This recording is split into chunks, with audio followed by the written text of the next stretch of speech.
Hello, CRE 101 students. This is a screencast to help you understand and digest Chapter 4 of Becoming a Critical Thinker, which begins to look at inductive arguments and the statistics and causal generalizations that we make when we look at inductive arguments. But before that, let's just review what we've been looking at. We have learned that arguments consist of issues plus a conclusion plus the reasons to support that conclusion and issue. And when we look at the reasons, we have to look at somebody's values and the reality assumptions that they make that might influence the reasoning that's involved.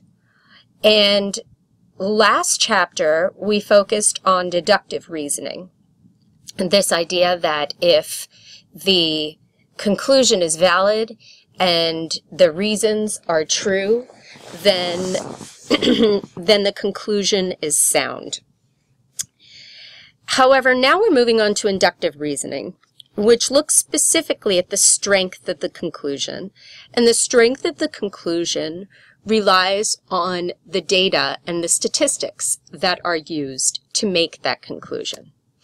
So deductive reasoning has us looking for a valid argument in correct form with true premises, which leads us to the sound argument.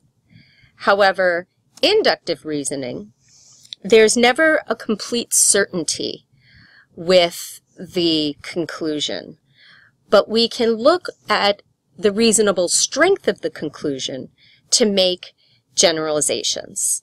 So inductive reasoning relies on research and focuses on research. And as thinkers, critical thinkers, we need to analyze that research in order to make the generalization and decide how strong the conclusion is. So we use evidence, and in this case we use statistical evidence. Now, traditional methods for statistical evidence is research studies, and we'll talk a lot about that with the later chapters, especially Chapter 5. Chapter 4 specifically focuses on polling, which is a widely accepted social way of gathering evidence to make some strong generalizations and strong conclusions. So, a moment about generalizations. We make generalizations all the time. For example, for the past couple of weeks, I have been waking up and making some generalizations about the weather based on the cloud cover. However, the past couple of days, I've been making other generalizations about the weather based on the lack of cloud cover. And these generalizations can obviously be supported by me looking at the weather and looking at the data and the evidence that the radars and weather forecasters are predicting to tell me that, yes, over the past couple of weeks with the cloudy weather, we have been experiencing lower temperatures, some storms, rainstorms, inclement weather, etc. And that with the endless sunshine over the past couple of days, coupled with the fact that it's June, we have been experiencing higher and higher temperatures. However, when we take ourselves out of the picture and we talk about a large group of people, I can't make that generalization. I cannot say that just because I look at the weather this way, if I asked a bunch of people in society, would they have come to the same conclusions? So we need to use a more formal research method. I would have to poll those people and ask a specific question to see if they make generalizations about the weather the way I do. So in doing this kind of research, we take 4 deliberate steps. The first step is to consider what you want to discover, and we call this the characteristic of interest. So as an example to sort of get you thinking through this, we're going to start with asking a question that I may want to discover, which is, what is the favorite restaurant of Chandler residents? Could it be one of the restaurants right in downtown Chandler? Could it be McDonald's? Could it be the Cheesecake Factory at Chandler Mall? We don't know. But first, before we decide, we have to start with a question. And that's the question of interest, or the characteristic of interest, what you want to discover, what you want to ask. So now that I have a question, my second step is, who do I want to know this information about? Well, if I'm asking a question about a favorite restaurant, I would want to survey Chandler residents 18 years and older, people who perhaps have enough experience and enough income to have sampled a variety of Chandler restaurants and would be able to know or have an opinion, an informed opinion about what their favorite restaurant is, the one they like the most. So the third step would be the sample. Who can I study?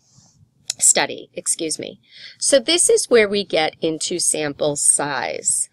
A sample cannot be so small as to skew the results. So I cannot stand in downtown Chandler on one street corner for an hour, ask a handful of people, let's say 50 pass me by, and out of those 50 people, I collect 37 responses.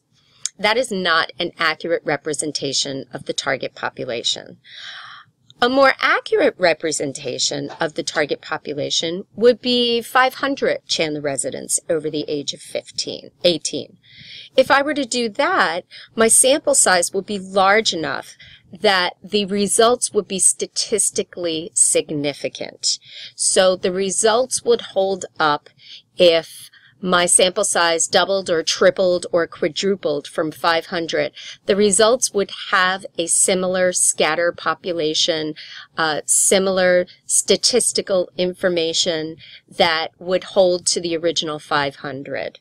So the sample size is very important in looking at polling. And we'll talk about that a little bit more later.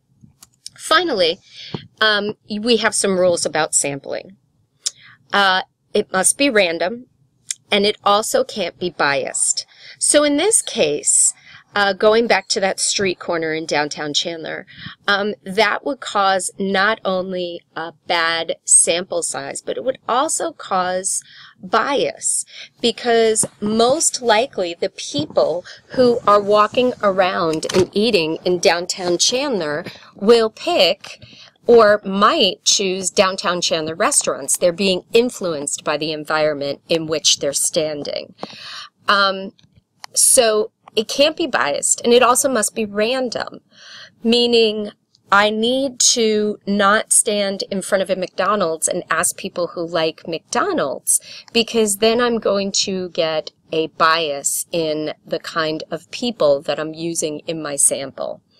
So an example of finding a representative sample would be to go to the mall, Chandler or Santan Mall, and ask people there what their favorite restaurant is in the city.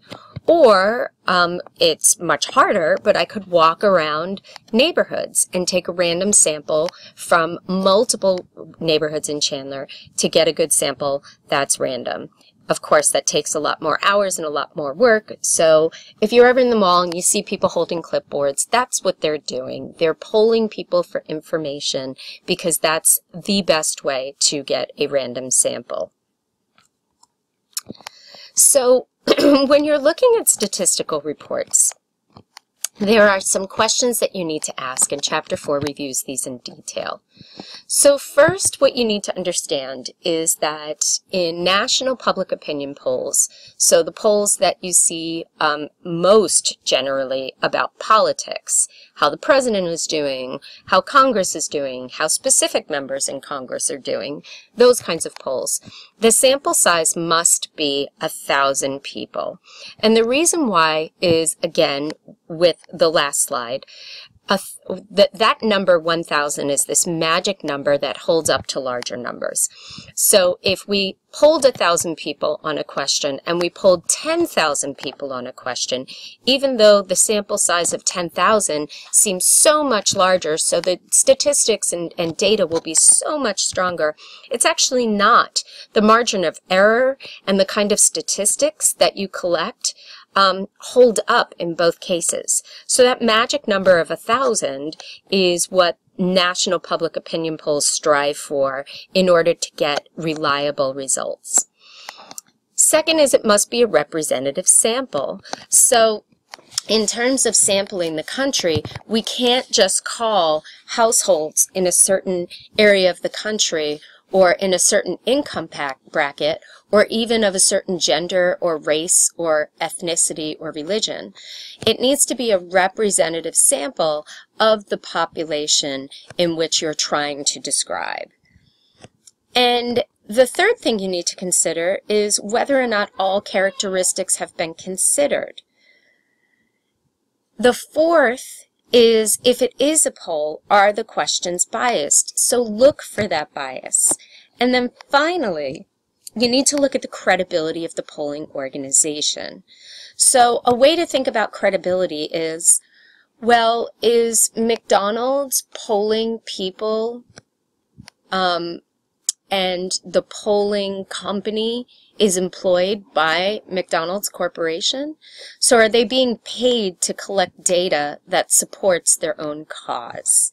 That would weaken the credibility of the organization if they're collecting data to support their own cause. So in using surveys as evidence, we have a handful of techniques, right? Informational surveys. You may have been given one of these if you were ever shopping or if you were ever at a restaurant. It can be beneficial, but typically they're used to collect information so they can improve their organization, their workflow, the way things are happening. Then we have online surveys, which I'm sure you've done, maybe if you shop online, and mail-in surveys. And these two aren't representative. And the reason why is because we don't know our population. People can lie on an online survey, and the same with mail-in surveys. If we're not face-to-face with the person and we can't verify that they are who they are, we can't say that they're a representative example of the population. And then finally, raw numbers and percentages should both be used to give us a true picture of what was surveyed and discovered so we can draw reasonable conclusions. So if we're only given the raw numbers or if we're only given the percentages, we have to take into consideration that the information is not accurate, or that the information might not be as accurate as being reported, and that's why they've left out either the raw numbers or the percentages. So if they say 75% of people agree that the McDonald's on, I don't know, some corner in Chandler is the best McDonald's in the valley, and they don't give us how many numbers of people were polled, well, how do we know that it might have been 4 people and 3 out of those 4 people said it's the best? That's not a representative sample. So we need both to have an accurate picture. And then finally, in making statistical generalizations, we have to go back to the evidence. Good inductive evidence equals strength. However, the conclusions won't be true in every case. So when we make generalizations with statistics, we have to be very careful in the information we're presenting. If we know some statistics and data about education in Arizona, we cannot generalize that information to students in other states, to students in other countries. We have to compare that information within the state of Arizona in order for those generalizations to stay true. So we have to think about the truth behind the evidence in every case. I hope this helps. Good luck with this module.